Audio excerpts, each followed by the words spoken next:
Hey. Hey, so do you mind telling me about yourself? Specifically what you do, who you are, a little bit of your journey? Yeah.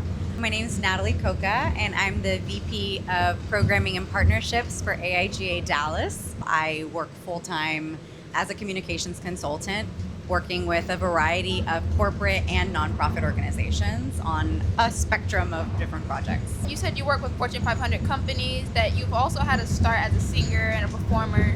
Can you tell a little bit more about that as well?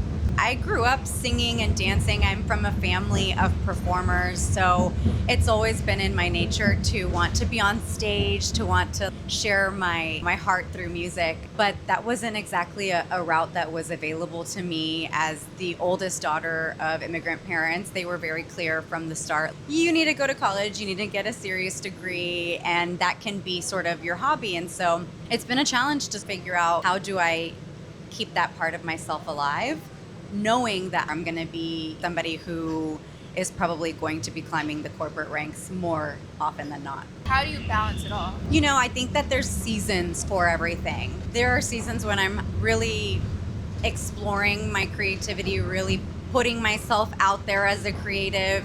If I'm producing a show, if I'm trying to market that show and whatnot. But then there are seasons where I scale back. It really isn't a 100% effort all the time. It really just depends on what's going on in my personal life and my career, and hopefully along the way it all balances itself out. But I can't say that it's perfect, and I can't say that I've really figured it out. It truthfully is a constant readjustment of, ooh, right now I feel like that part of me needs to be lit up again. What do I do?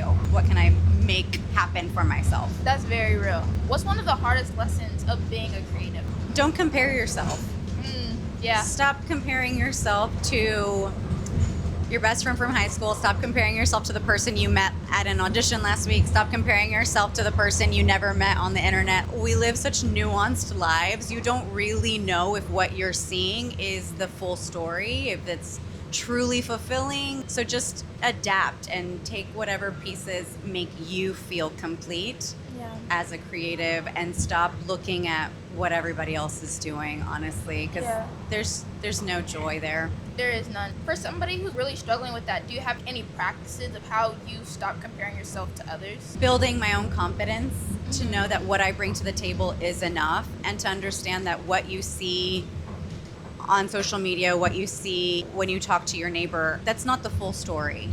Sometimes you can have a thriving public image, or something looks really good, but behind the scenes there could be family challenges or personal struggles. You just don't know what someone's going through all the time. And so being able to take inventory of, well, where am I?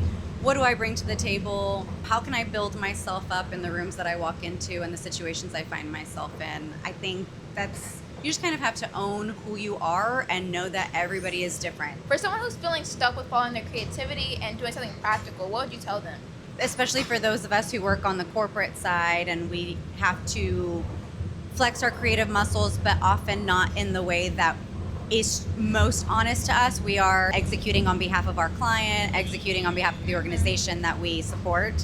I think it's just a matter of tapping back into what aspects of creativity bring you personal joy. For me, it's singing. For me, it's dancing. So that's why I decided to become a Zumba instructor, right? There's performance, there's creativity and choreography, there's leading a group of people and bringing that joy out of them. There's so many different ways to be creative. The list is endless. That's an amazing answer. And before we end off today, what's one rule you live by that you would want the audience to take away? If you don't like your fate, you can change it. 9 times out of 10, whatever pain point is happening in your life, whatever complaint or challenging circumstance you're in, there's a way out. We are all capable of so much more than we give ourselves credit for.